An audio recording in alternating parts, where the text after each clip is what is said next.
राधे राधे, जय श्री कृष्णा। स्वागत है आपका एक और नई वीडियो में। आशा करते हैं कि आप सभी ठीक होंगे।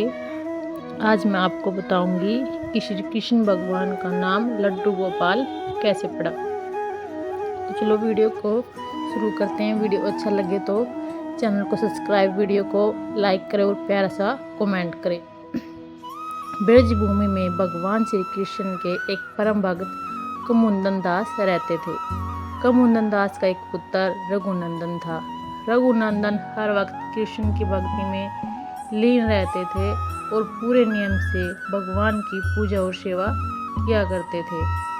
वे उन्होंने छोड़कर कहीं नहीं जाते थे ताकि उनकी सेवा में कोई कमी न रह जाए। एक दिन वृंदावन से उनके लिए भागवत कथा करने का न्योता आया।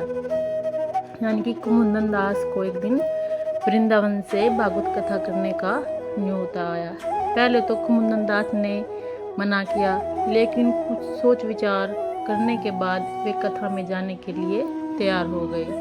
उन्होंने सोचा कि भगवान की सेवा की तैयारी करके वे रोजाना कथा करके वापस लौट आएंगे, जिससे भगवान का सेवा नियम भी नहीं छूटेगा।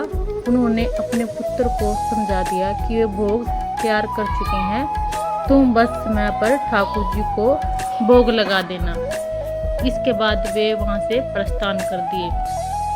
कुमुंदन दास के पुत्र रघुनंदन ने भोजन की थाली कृष्ण के सामने रखी और सरल मन से आग्रह किया कि ठाकुर जी आओ और भोग लगाओ।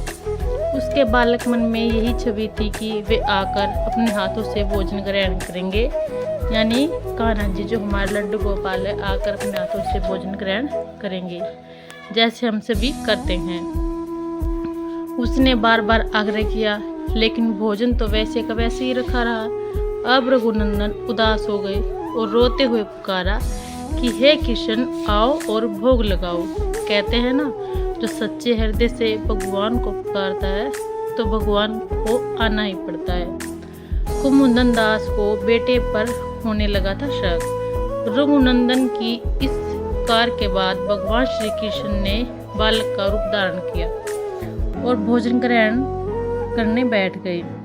जब कुमुंदन दास ने घर आकर रघुनंदन से प्रसाद मांगा तो उसने कह दिया कि ठाकुर जी ने सारा भोजन खा लिया। कुमुंदन दास को लगा बच्चे को भूख लगी होगी, वही सारा भोजन खा गया होगा।